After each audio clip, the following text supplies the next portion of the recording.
Okay, I have a really cool original effect to share with you today. So as you can see, you need a well-shuffled deck of cards. In fact, we only need actually 12 cards for this routine, and the spectator is free to choose those. Okay, so maybe we'll choose a few, 3 from the top, a couple more from the middle, 6, 7, 8, 9, 10, 11, one near the bottom, 12. Okay, so 12 random cards. So mix these further. Okay, and let's gather these up. Okay, I call this the one up, one down effect. Okay, so what we do is we deal one up, one down, one down, one up, one up, one down, one down, one up, one up, one down, one down, one up. So it's kind of a fun way to kind of mix the cards relative to their orientation. We're now going to perform a rosette shuffle. And if you were here, you could do the bringing together of this incredible mess here. Okay, so that's called the rosette shuffle. And then we're going to deal out into 4 piles, like so. Okay, and then we'll stack kind of a leapfrog stacking, which is kind of fun. In fact, how would you like these stacked? Left on right or right on left? You want left on right? Okay, your choice. Okay, and then from here we'll perform what's called the Charlier shuffle. And I can add a link in the description below to this shuffle. It's a great little way to mix the cards. Okay, now I'm going to begin Klondike shuffling pairs to the table. Okay. In fact, I'll be building up little piles until you tell me to stop. Okay. And if you don't know what the Klondike shuffle is, you'll see in just a second. Okay. So Klondike shuffle is where you take the top and bottom off as one. So I'm going to begin to deal into a single pile until you say stop. You want me to stop there? Okay. Stop there as well. Okay. That's fine. Okay. Just keep dealing. Stop there. And then I think we have one final pair. So that's using the Klondike shuffle to deal out random size packets of cards. Okay, now to help mix the cards more quickly, we'll go ahead and stack in opposite order. And that makes sense that it would help. Now from here, I'm going to give you a whole bunch of very important choices here. How would you like these piles stacked? Left on right, or you want left on right? Okay. Now a note to you as the performer. You can deal out the cards into 2 piles with random stacking, maybe they want right on left, as many times as the spectator asks for. You truly can. That is not a fib. Let's go ahead and further mix these into 3 piles. We'll go ahead and stack from left to right or right to left. Your choice. Left to right. Okay. Do one more of those. Oh, and also a note to you as the performer, yet again, you can perform as many of these. Maybe they'll want right to left this time. That's just fine. And believe it or not, we can even deal out into 4 piles. Isn't that crazy? 4 piles, random stacking from left to right, right to left. We can even do something called leapfrog stacking. You want left to right, no leapfrog. Okay. Okay, should we do one more? And finally, a note to you as a performer, you can carry out as many of these dealings and stackings in the way that I've just mentioned as the spectator calls for. This time you want right to left, leapfrog. Okay, so you want to see that? So this one leaps over its neighbor, lands there. This one leaps over its neighbor, lands there. Random stack here. Left on right. Okay, and then finally, I'm going to give you 2 very important choices. I'm going to perform a shuffle that you haven't seen yet today.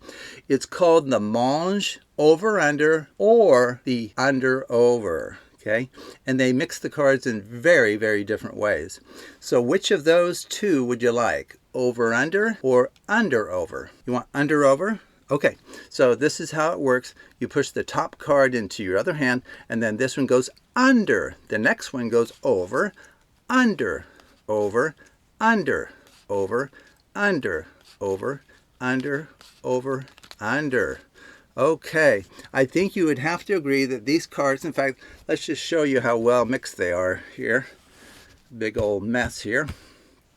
Okay, well, in camera view the whole time, I've had a written prediction. So why don't we go ahead and just bring that out and see what this potentially crazy prediction says about the state of affairs right here. I'll slide this over. If you Klondike pairs of cards, okay, so you've seen the Klondike shuffle, so you know what that refers to. Klondike pairs of cards to the table. Each pair will have one up-facing card and one down-facing card. Wow, what do you think the chances of that would be, given all of these random choices that were made by you that were completely out of my control? Okay, well, let's just see if that's true here. So the claim is, remember, I'll put it up here so you can see it. I think you can see it. So if we Klondike pairs, we should get in each pair an up and down facing card. Oh, we got one. Yes. Okay. That's one. Oh, flip. Let's see. That's a fail. Oh, we got a second. That's good. So we do have a fail there. Oh, a third. That's great. Oh, shoot. Another fail. Oh, we got another one to work. Well, let's see. Is our prediction technically correct? Well, it said that each and every one of these would consist of an up and a down facing card.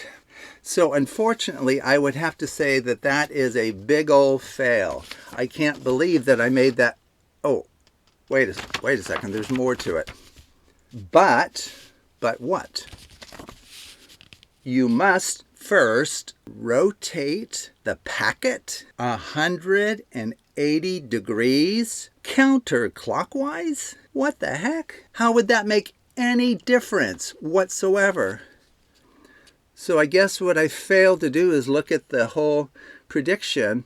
What I was supposed to do is slide this over and make sure I do it correctly this time.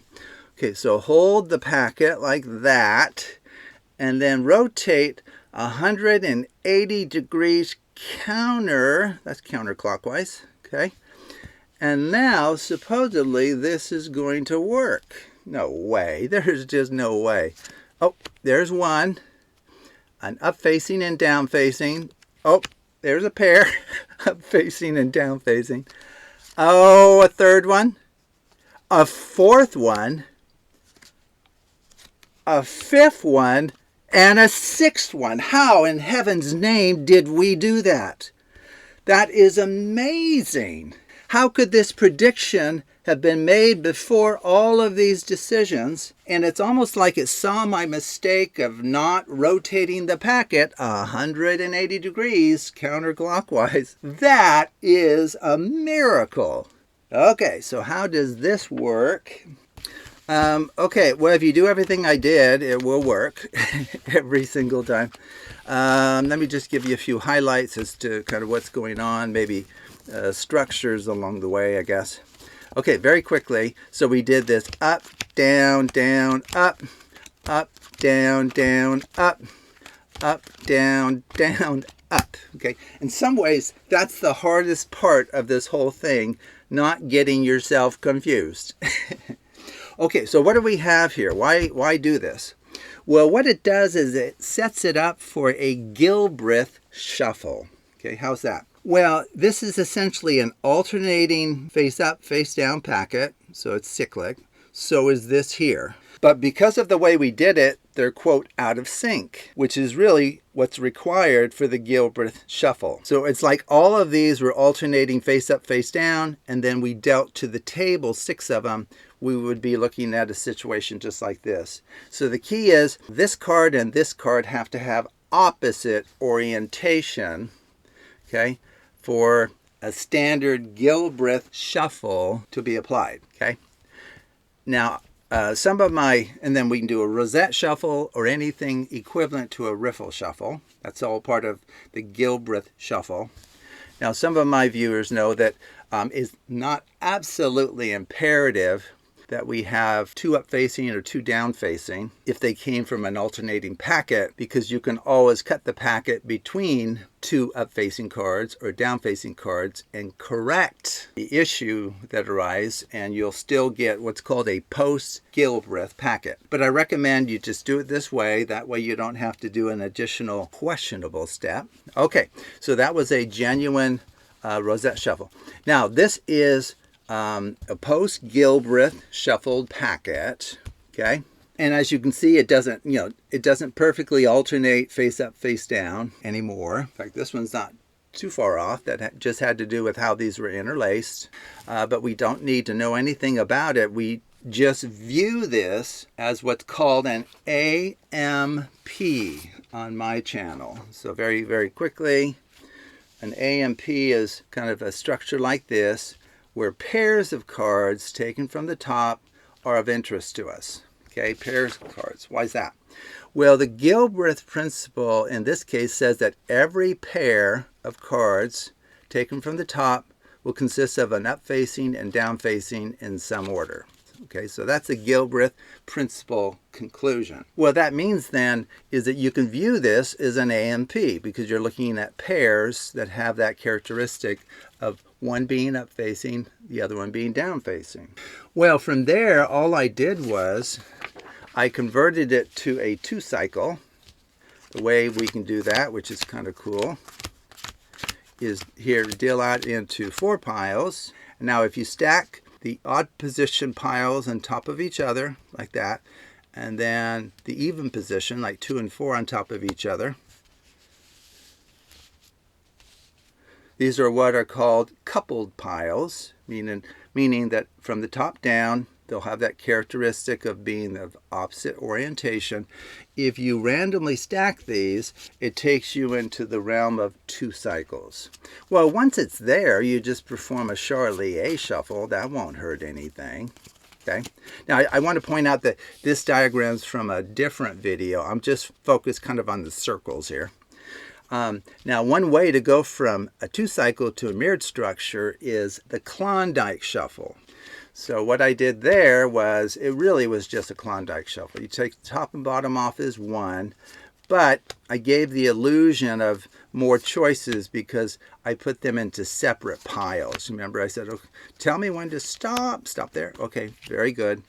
Now, as long as you stack from right to left, this is exactly equivalent to just Klondike shuffling all of the cards into a single pile.